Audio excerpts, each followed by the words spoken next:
Polarization. Great. Technology is almost easy like that. Certainly. Yep.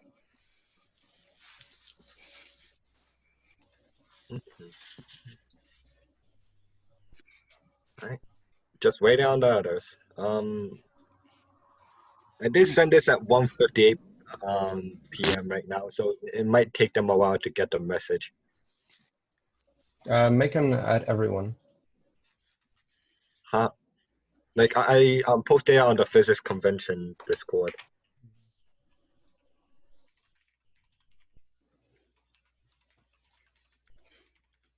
Hopefully they got the message. Like I literally like said, hey, there's a 2 p.m. Zoom meeting on well today. Yeah, I sent out a message notifying everyone with push notification.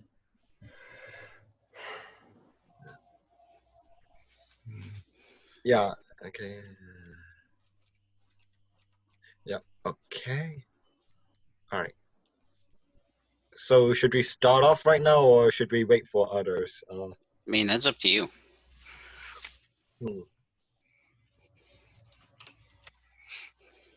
Hold on. Let's see. How many do we have? 4? Right now, it's 3 of us right now. Oh, some of them are accessing, like asking where to access it. It's literally above. It's literally above. Open your eyes, kids. Okay. Nice work, y'all. There we go. Okay. Oh, there we go. We got another one. There's one more. We got ruined. Yeah. We got high call.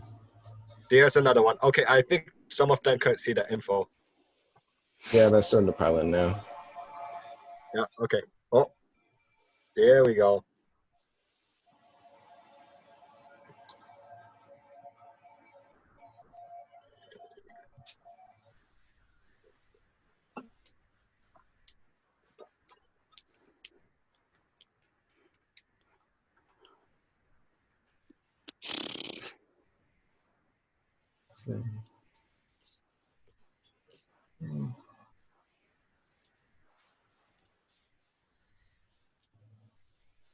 I guess we can. Do you want to start or wait for more people? It's up to you. Yeah. I already know what problems I have with the practice test. Like I can't figure out how to convert problem number 4A into that equation. Like I've tried, I can't figure it out. Even after like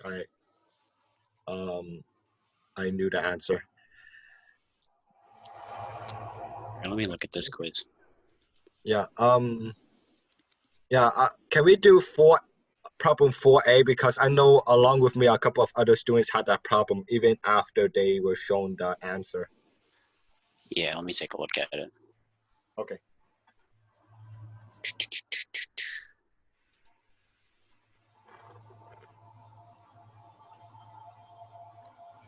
Oh boy. Oh, hey, look, 10 people right now. Hey, Cool. It's piling up. Yeah, they're piling in now.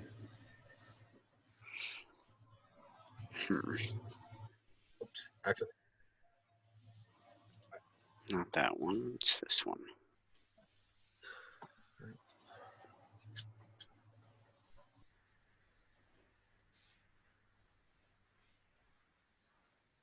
So this is the long response for on quiz 2 practice. Yeah, problem 4A.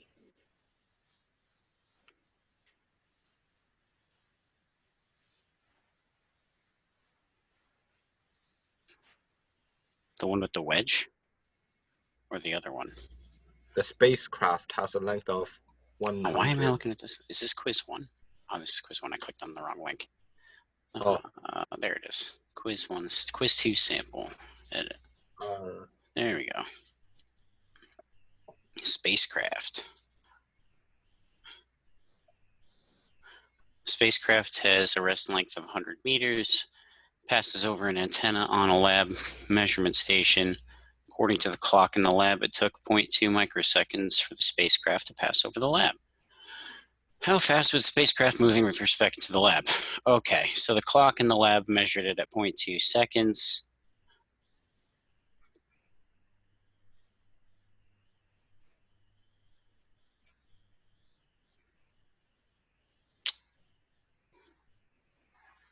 Keep in mind, I haven't looked at this quiz yet.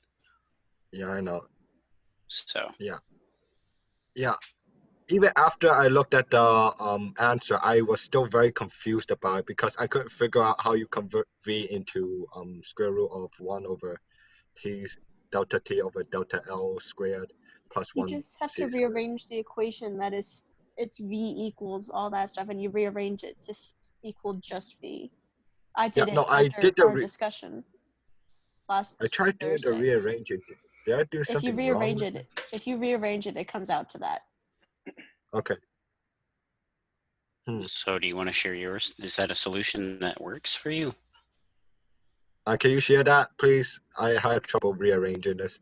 I didn't write it down, but Okay. I just I did it on, not in my head, but on my notebook. But I know if you just rearrange it, I think you need to I didn't open my screen yet.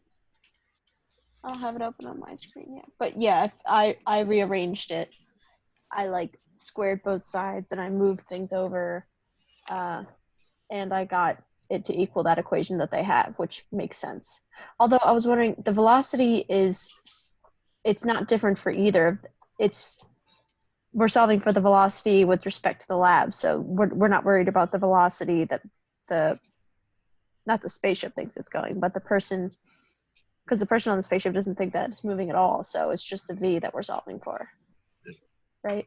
Again, I'm still very confused on how you rearrange that. I tried multiple times. It might just be me, but after we had a discussion on Thursday, I tried it myself and I got it to rearrange into v. What equation are we talking about? Well, pretty much form? The v equals distance over time, and you need to plug in the delta L naught times lambda over delta t. I'm trying to figure out how the v's cancel. They don't cancel. You solve for v. You need to bring stuff over, and then you factor v out, and then you divide again by what's left. Sorry, that's not what I meant. How do the v's mix? I'm taking a stab at it. Give me a minute. I'm just going to think for a second.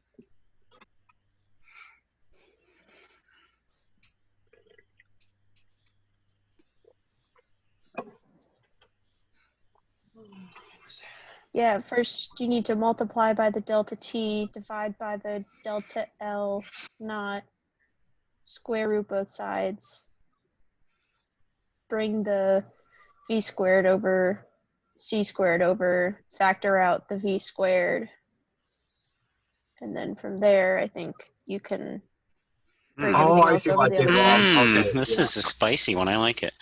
Let me see. We've got. I see why I did wrong.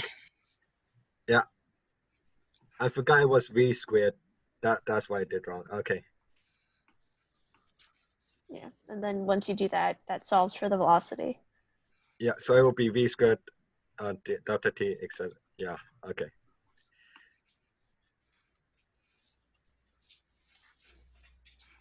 Makes a bit of rearranging for this one. Oh, hold on, let me do that on paper actually.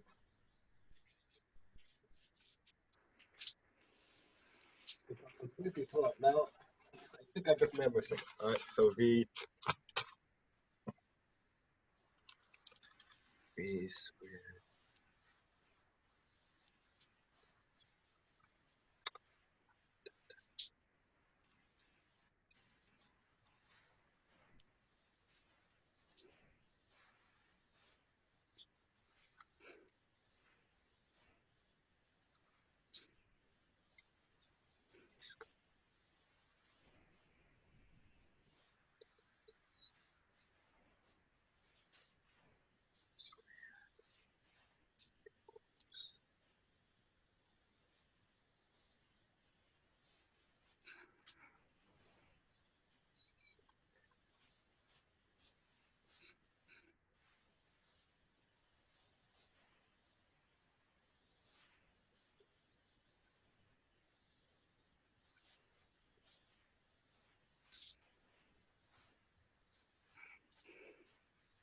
Oh, I see what you did. Okay.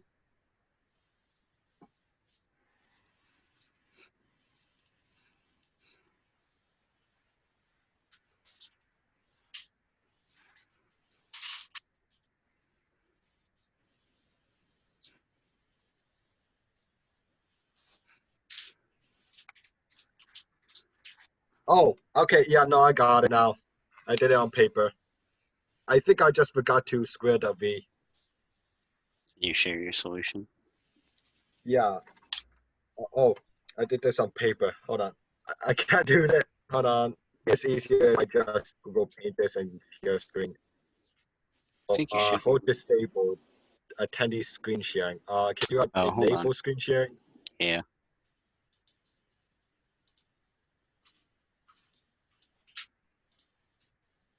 Okay.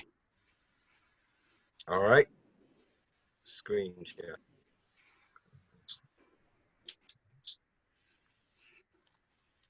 Share. Okay. So here's like here's how I did it. So it equals V equals. This is the best try I got with the mouse. 1 minus V over C squared. Hold on. Squared. And that's a C. Sorry if my handwriting is sloppy. It's literally, That's I'm fine. not the mouse. Delta T. Oh, yeah, delta T. Why don't you So we what's the other delta, one you're looking at? huh? What's that other sheet you keep pulling up? You mean this one? Yeah. This is the test one. The practice. Oh, I This don't is have for the A. solution manual. Oh. Oh, okay. So delta T. Oh, yeah, now Don't I put see that what I back. That did. was fine. Okay. So yeah, All right. So we got that. Yeah. yeah, I understand. I think I just made a mistake when converting it. I forgot to square the V's. Yeah, that's what I got. All right. So, Yeah. Okay. all right. So, is there anyone that's confused about this process? Speak now for culture Not piece. not anymore because I literally just did just now. I'm like, oh, I realized what I kept forgetting to do. I forgot to square the V's. Oh, okay. Yeah. But yeah, it's a good algebra problem. Yeah. Uh, hmm.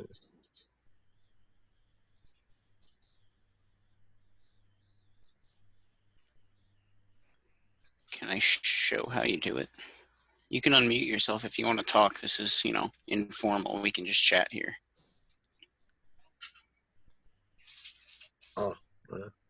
Oh no. Apparently, one of them has their parents blasting country music, and that's why they can't talk. Oh, thank the Lord. You are doing the Lord's work by keeping yourself muted, good sir, or madam, I don't know, or whatever. God, I don't like country music. Sorry. Anyway, what do you mean it's not true? Okay, Red Solo Cup isn't a country song. Take Me Home Country Roads is not a country song. It is a biblical verse sent to us from heaven itself. Anyway. All right. What's next? Someone, do you want to see how it's done? Okay. Someone wanted to see it step by step. So let me just kind of pull out my scratch work.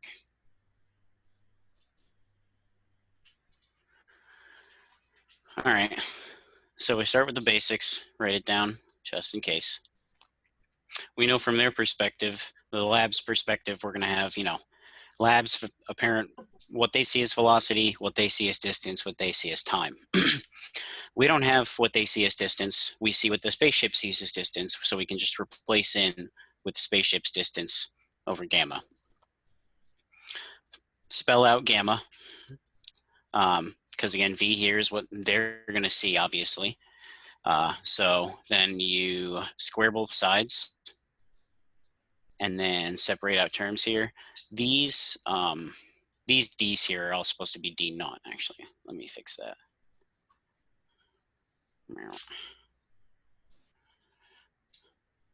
Do that. So basically you square both sides, you distribute, do that. I let D naught over T equal V naught here for simplification of the algebra. So you have V squared, this is V naught squared minus V naught squared over, and then V squared over C squared. Pull all the V's, the normal ones, not the V naughts, to one side and separate out the like terms. And then you get to this last guy, which if you do a little bit of rearranging, I'll do that here. V squared, I'm going to do this on top and bottom, and we'll get V squared is 1 over V naught squared plus 1 over C squared.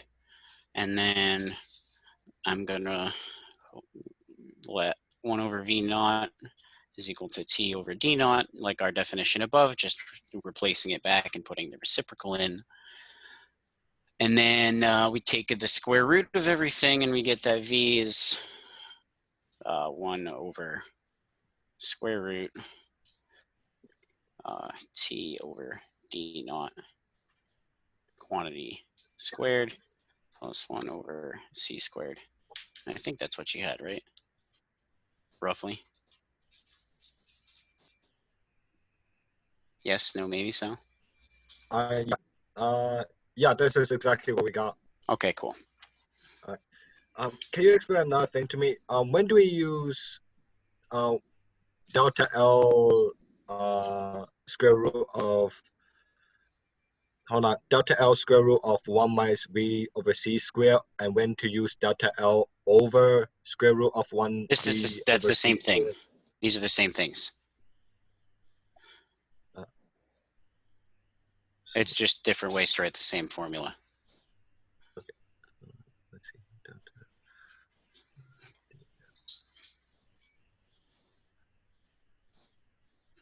Because you'll just have L naught Yep, is 1 over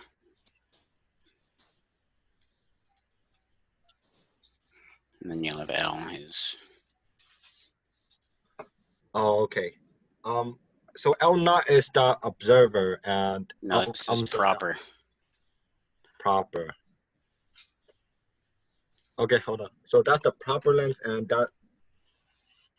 Oh, okay. I'm gonna need to write that down. Give me a sec.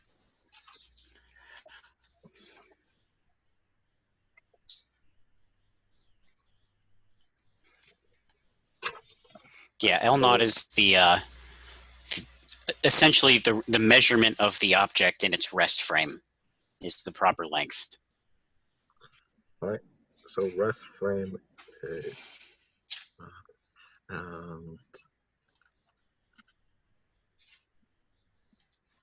right. Proper length rest frame and observed length.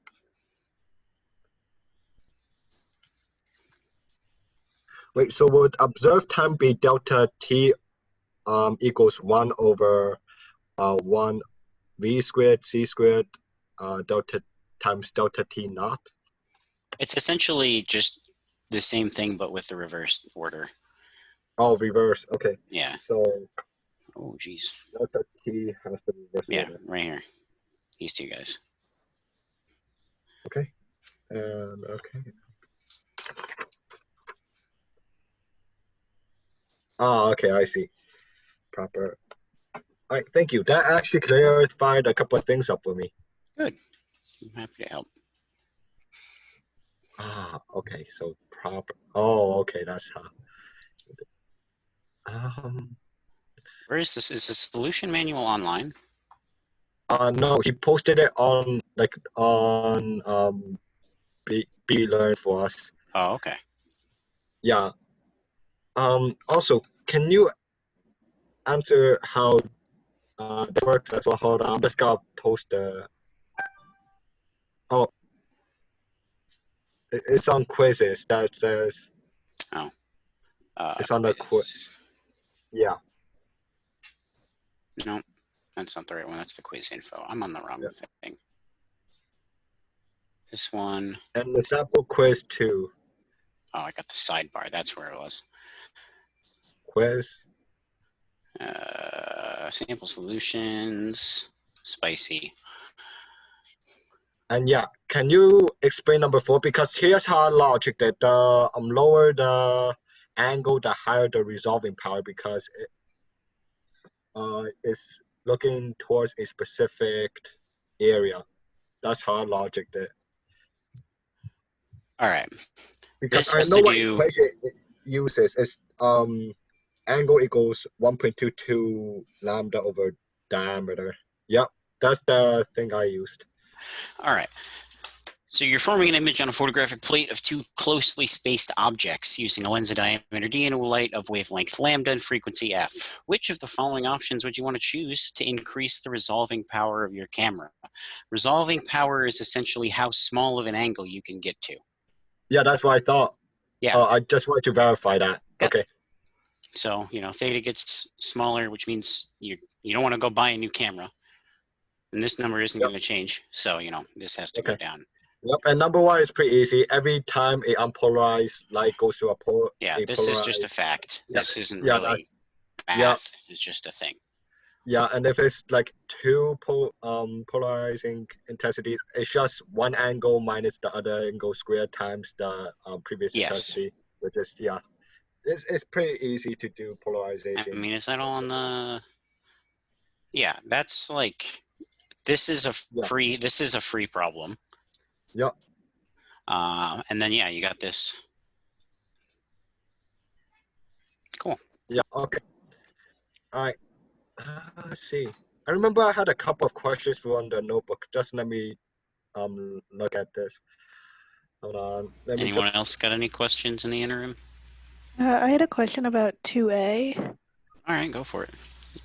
So the equation they are using is like theta equals the object they need to read over the length away from the object it is.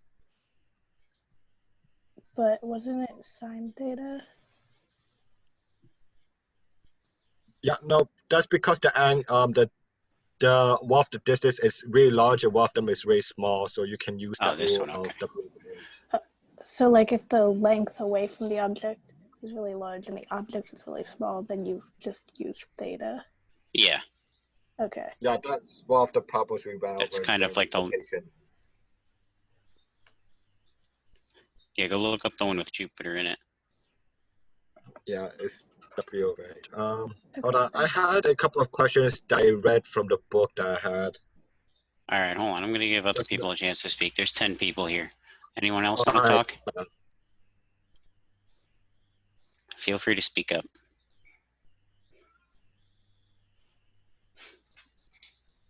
If not, go ahead. All right. Hold on. I'm trying to find a specific page of the problem. It was the one where it was the really big equation with intensity equals intensity initial sine of pi a. I'm trying to find that page because there was a problem about that. Oh, here it is. 36.2, page 1194.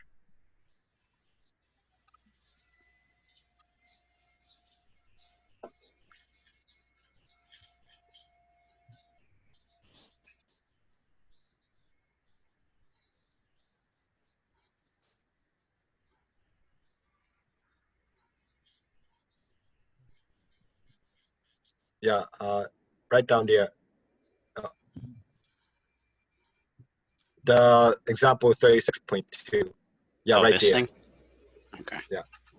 It's kind of small.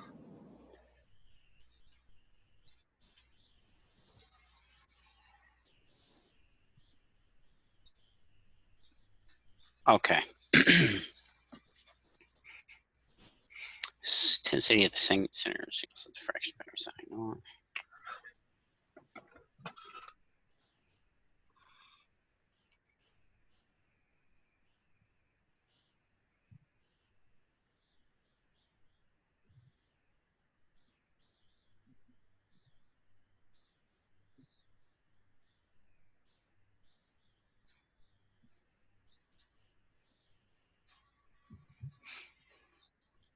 Okay.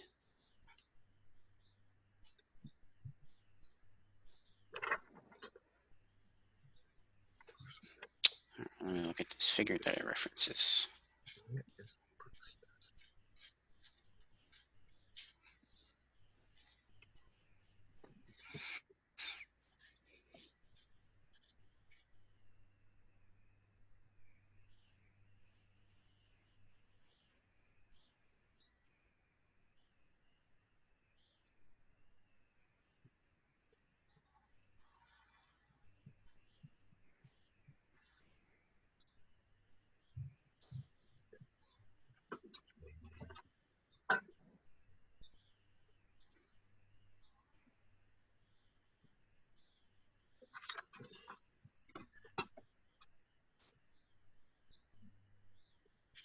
Hmm.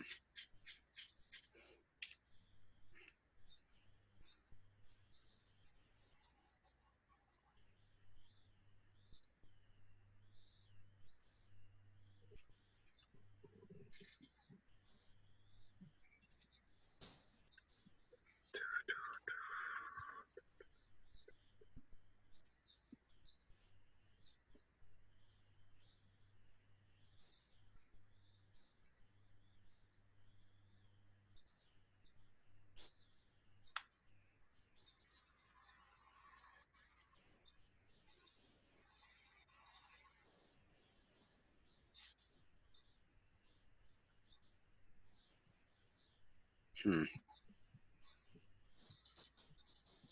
Oh, geez. It's 36.5.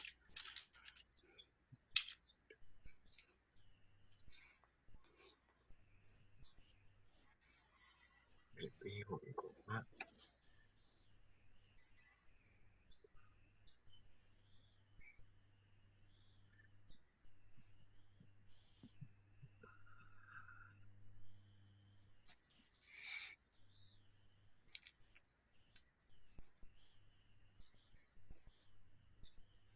Oh, I see. Okay.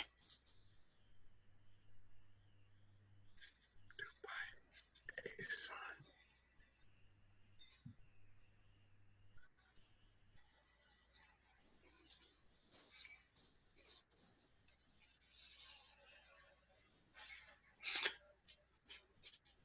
All right. So what's the question you had about this example? Yes, why is it 33 radians in the sine? Beta over 2. Let's see. It's the solution to that problem says it references this equation up here. Where is it? Go back. 36.5. All right. So the beta over 2. Are you asking about where that comes from, or just? Yeah, the b over 2. Okay. Let me see. It's probably part of this argument here.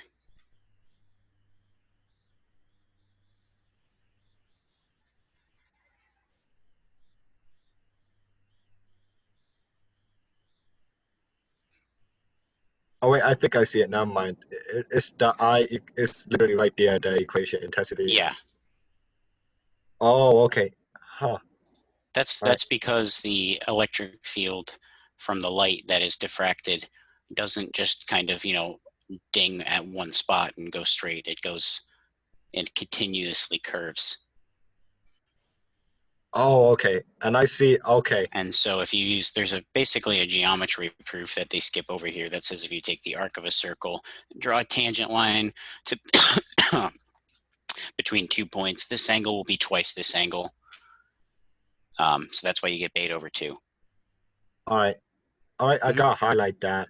Just give me a second. Yeah, from the relationship among arc length, radius, and angle, the radius of the arc is E naught over B. The amplitude of the resultant electric field has the sign of beta over 2 in it. All right. This Highlighting has to be those. in radians. This must be. Okay. All right. So do we for the test? Do we use for the calculator? Do we use radius? Just literally, just remember to convert it into radius. Just use radians. Okay. Radians is always correct. All right.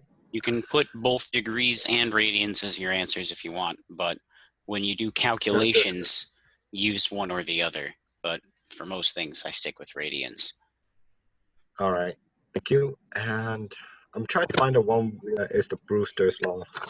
Oh, Brewster's angle is awesome. Yeah. Hold on. I'm trying to find that problem. I might have for a picture of Brewster. a Brewster window on my phone. Brewster window is actually a part of a laser that like reflects, it does the Brewster effect. It basically clips out one of the polarization axes and gives you a nice pure collimated beam. Brewster window.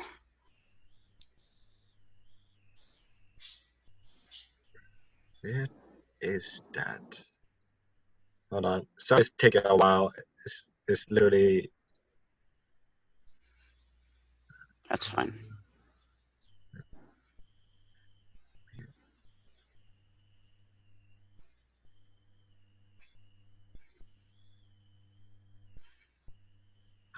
Come on, where is it? I just had a quick question on Sure. using small angle approximations and exactly Mm-hmm. you can tell when you can just use theta or when you have to use sine theta. All right, so if the angle is less than 5 degrees, you're pretty much good to go. Oh, okay, that's it. Okay. 10 degrees if you're feeling like it's good enough. But Okay. for things like if we give you measurements, it's going to be obvious we want you to use the small angle approximation. You're going to have like things like 1.4 millimeters over 2 meters. That's very much Right. very much way below your criteria. So Okay. Cool. but if Thank you get you. things that are, very obviously close together and you get a ratio that's like 60% or like it's not. Okay. But it'll Thank be you. very obvious when we want you to use it. And All you should state that you're using it still. A lot of people lost points on the first quiz because they ultimately, on like a double slit problem, they skipped right to the formula that you get after the approximation. But you have to justify it. Like you can't just state, the equation. You have to say, okay, based on the parameters of the problem, it is okay to use this approximation because that formula doesn't work all the time. Oh, okay. So, okay, so state our explanation of using that. Okay.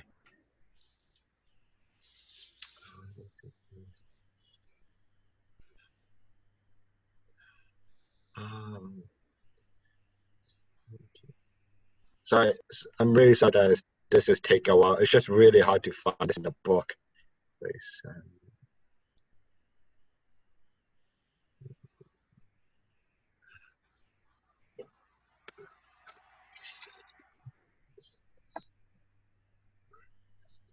I had a question about time relativity, I guess. Sure. So if there's like an observer and there's someone on a train that's moving,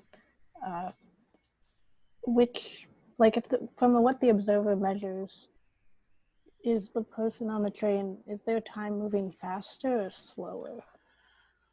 Generally, well, actually, in all cases, everyone, if you're standing still and you're watching someone move, you see them go slower, Okay, time-wise. so from the It works observer's both ways, though. Like, regardless of who's moving, if two people are moving relative to one another, they will both see each other move slower. Their clocks move slower. Oh, Okay, so for the person not moving, okay. the person I moving will appear finally. slower. Sorry. Oh, sorry about that. I'm going to start using the raise hand function here in a minute there, bud. Anyway, go ahead. Does that answer your question, though, about time? So whenever someone's observing someone moving, the person they observe moving their time will appear slower. Yep. I mean, Okay. think about it. It has to work the same both ways, right? Because if it didn't, then physics would have different physics in different in different reference frames. That's what I'm trying to get at. Right. Okay. And then physics would be broken, and God would be like, "You messed up. I got to restart." So it has to work the same both ways, and it does. Thanks. Yep. Oh, sorry, I missed that. So time will appear slower for the observer, and wait. So would that mean length would appear longer? Huh? if everyone who's moving, if two people are moving relative to one another, they will both see their clocks move slower. The Okay. other people's clock moves slower. Okay. What time is it? 2:38. Okay. I've got like 20, 30 minutes, and then I've got a phone meeting I've got to get into. Okay. And So, yeah, I found a question. It was on page 185 on 33.1. How do you find the NA and MB? okay, which problem? Where? 108 1085 example 33.1. How do you determine the NA and MB of this? Like I see the problem right here, but how do you find that? What do you mean? These variables? Yeah, the variables They're NA given to you. and MB. They're usually things that are material properties that are given to you in the problem. It's one of those types of things where it'll either be given to you or you're going to be solving for it. Oh, okay. Yeah, no, the reason why it was because it wasn't stated in the problem.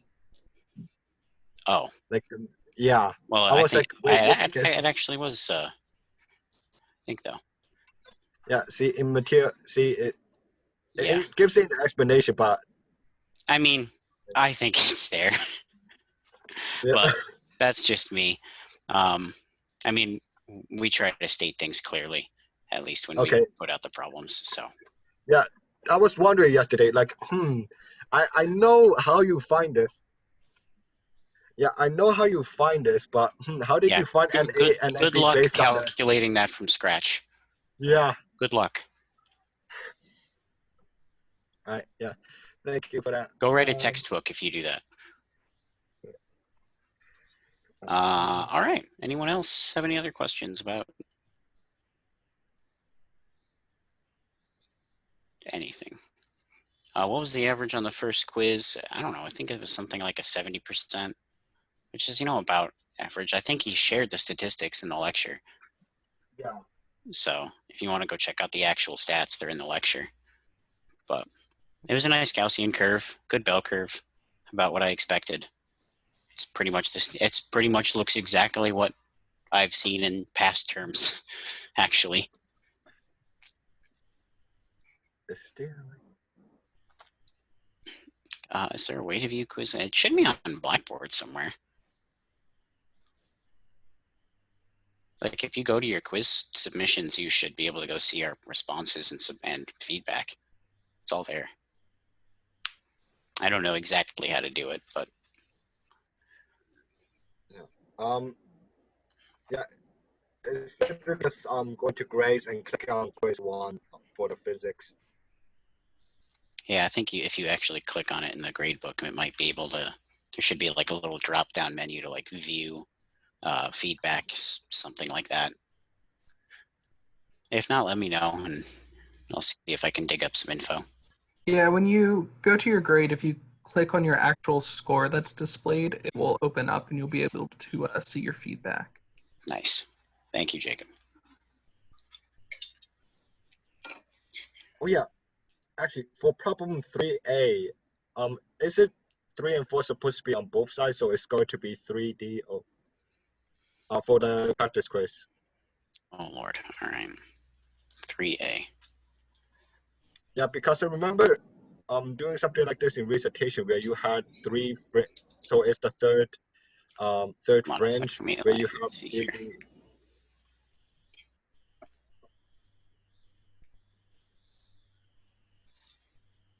Because I remember in a previous recitation where you put 3D sign of angle equals.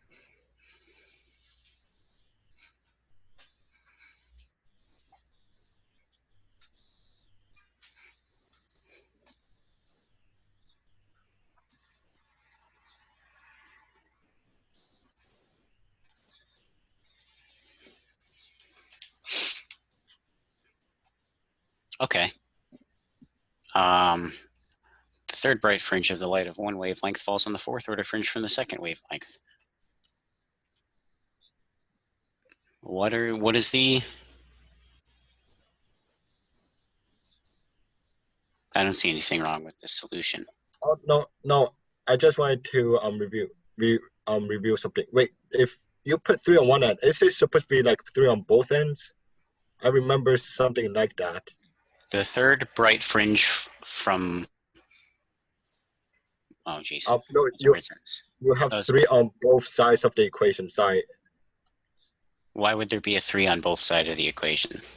Wait, I thought that was a thing. I might be just mistaken. I mean, they would, if that was the case, then it would always cancel out. It'd be kind of useless, don't you think? Oh, okay. Oh, I see. It's okay. It's just, you know, sanity Yeah, check. Always with I the think I'll sanity just checks. miss it. Yeah. The M only Okay, stays thank on you. one side. No problem. All right.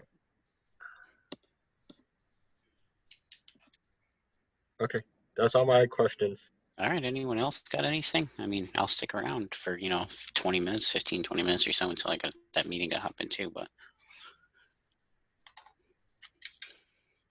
I get to buy equipment and I get to talk about which bells and whistles I get to put on it. It's very exciting.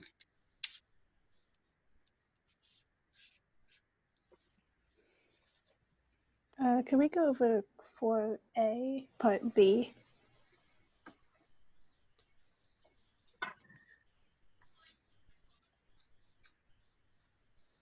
So this one? No, I think it's the last one. Oh, okay. Oh. An airplane with an atomic clock on board flies from San Francisco to New York, a distance of 4,800 kilometers at a steady speed of 480 meters per second. How much time does the trip take is measured by an observer on the ground using atomic clock identical to the one on the airplane. Okay, so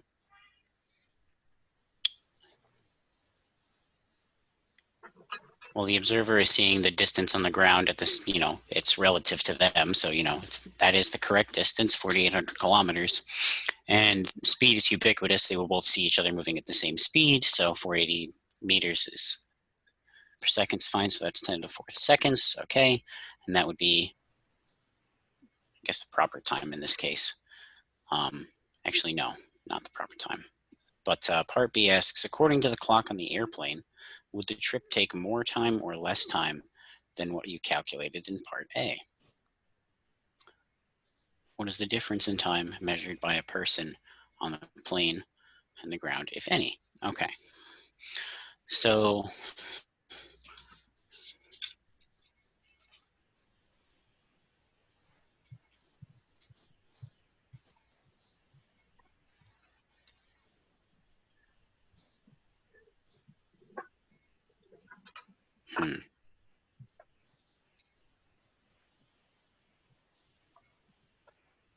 I always hated relativity problems because you read them and then you're like, what?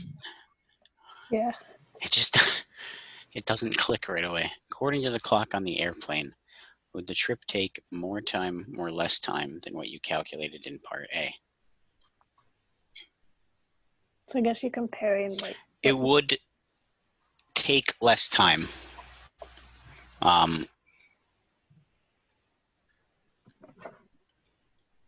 For the sole reason that it is actually,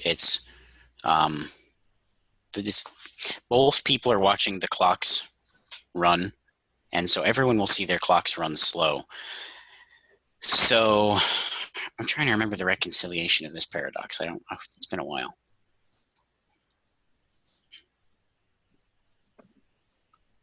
What is the time difference?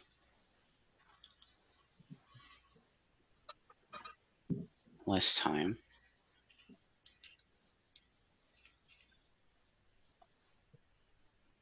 Okay. I think, right. So there's careful distinctions that need to be made about beginning and ends of events. If this flight, if we considered the start and stop of it, then we would have a paradox. that we would have to resolve by saying the plane decelerates and therefore falls out of an inertial reference frame, and therefore the physics catches up and the paradoxes are resolved and the math works out. But essentially what we have to remember here in this problem is that we're only considering, you know, it's only moving. And the only events we're talking about are the start and stopping of the recording time. So we don't have to worry about apparent things that don't make sense, like one clock taking less time than the other. So that being said, the resolution to why it takes less time, or the clock in the air thinks it takes less time, is because of length contraction as well, because it doesn't see a 4,800 kilometer trip, this plane. It sees a shorter trip because of length contraction. So it sees less time, just like you do from the ground, but the plane sees less distance traveled. So in fact, it did travel the same distance.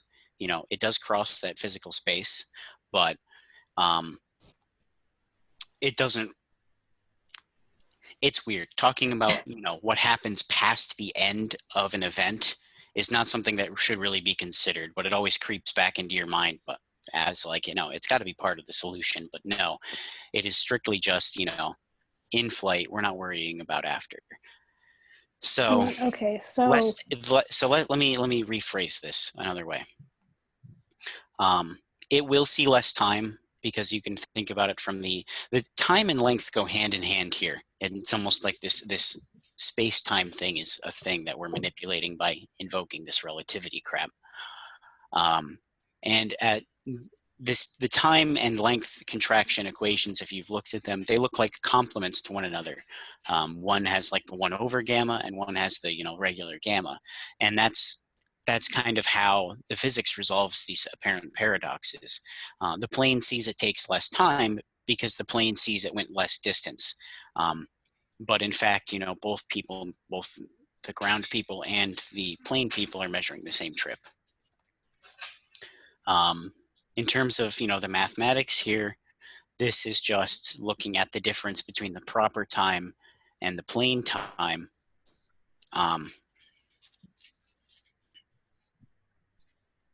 And then, you know, plugging in values and solving for the time that it actually takes, or this difference rather. So the first part was not the proper time? So let's see here, let's break this down. We have delta t minus delta t. I'm guessing what's proper is, oh, I see what they did here. So they took this delta t, okay, is equal to gamma, or 1 over gamma times the proper time, right? Because proper time times gamma, 1 over this thing, is equal to the unproper time, or the observed time. So, and we want the difference between the proper time and the observed time. So we subtract the two. I mean, let me just get the whiteboard out. This is going to be so much easier. Jeez. All right, so we're going to start with, where did I have it? Way the hell up here. This guy. So we'll have the observed time is equal to gamma times the proper time, TP in this case. So we'll get delta TP is equal to 1 over gamma delta T. Spelling that out, delta TP is equal to 1 minus V squared over C squared to 1/2 delta T. So that's starting to look like this guy. And then we're going to do, we want to do delta T minus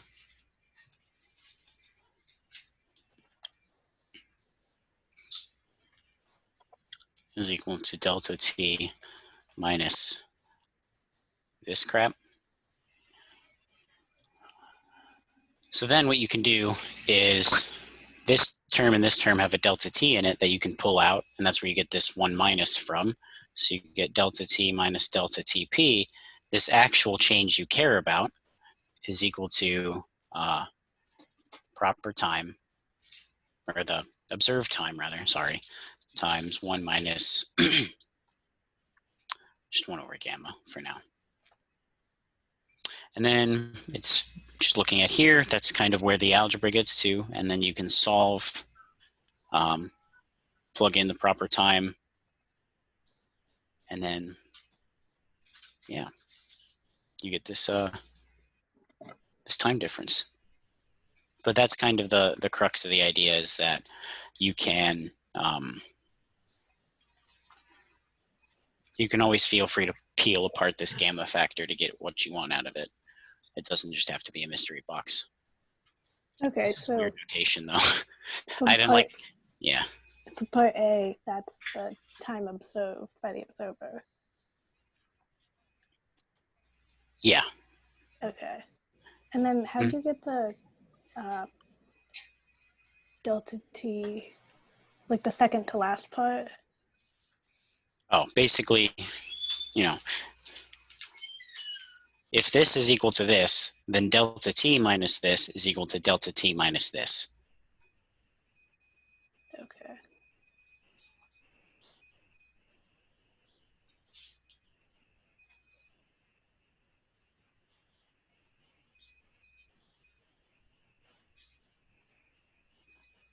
Does that make sense though, algebra-wise? Yeah, I probably just have to stare at it a little longer, but Yeah. It is kind of like 2 steps in one, but it works. okay. Yeah, thanks. Someone else have a question?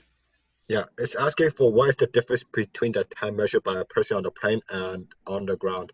Won't delta p be the proper one, and delta tp be proper, and delta t will be the measured one. So why is it not the other That's way what I around? said. Because it's, Delta p is the proper. wait, so measured on. When delta p go first, because that's the proper. It doesn't matter. Oh, okay. I mean, All right. it's obviously going to be, it's going to be less than, this is always going to be a positive number, because if you look at just this term, let's look at the one over square root, or square root thing. 1 minus anything, this is going to be some number less than 1, right? V over C is always going to be less than 1. So that means this whole thing in here is going to be less than 1, which means the square root is going to be less than 1, which means this whole term is going to be positive, always. Oh no, I know that. It's just that the way that the question is worded, it sounds like difference. You should use delta time proper first before. Meh. It doesn't. Yeah. It doesn't That's really why I was matter. asking. Like I understood those concepts, but it's just the way the question was I worded. mean, the fact that it asks you for the more or less time part kind of takes care of that discrepancy. All right. Thank you. You're welcome. I was wondering how they changed 1 minus square root of 1 minus v squared over c squared times delta t to 1 minus 1 plus 1/2 v squared. Oh, that's the binomial approximation. Let me talk about that. That's a sneaky move there. So let me look at this term. So we got 1 minus, well, actually, I only need this part. 1 minus v squared over c squared to the, let me see. Did they do that right? Oh yeah, that's fine. Okay, so this is to the 1/2. So this is a nice, lovely little approximation that I hope he talked about at some point. If not, it should be in the book, but it's called the binomial approximation. And this basically says that if you have a term that looks like 1 minus x to some power n,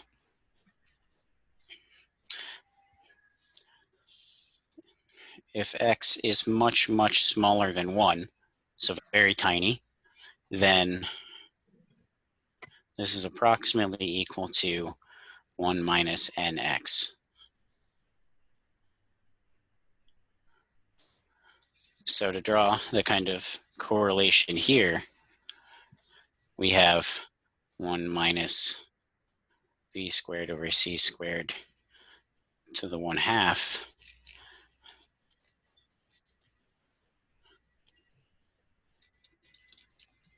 X is going to be tiny because our speed is 480 meters per second, which is a lot smaller than the speed of light last time I checked. So this is definitely very small.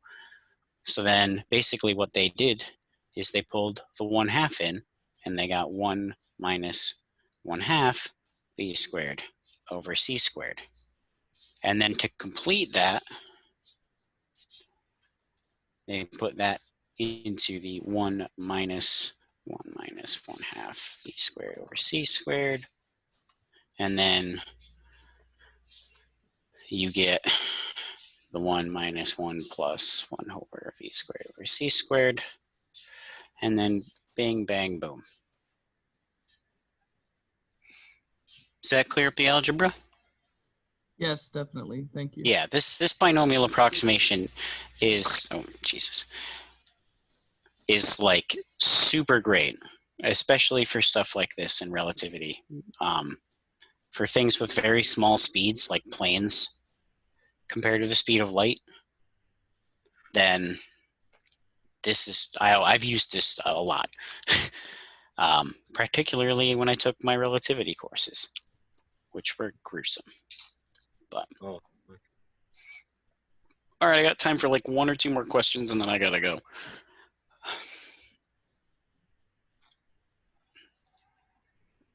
Yeah, I'm good. I just wanted to talk to you a little bit afterwards.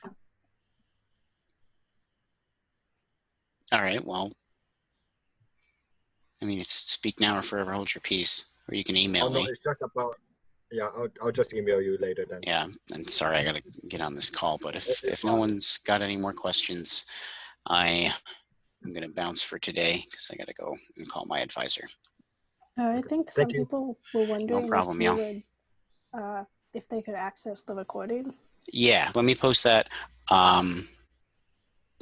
Whenever I get the email from Zoom that the recording is compiled, then I'll put it up. Okay. So On Black. yeah, I'll put it on Blackboard in my Okay. folder under the recitations where everything else is. There will be a Okay. spot for it. You guys will see it. Cool. But all right, go. Have a good Thank evening. you. Thank you.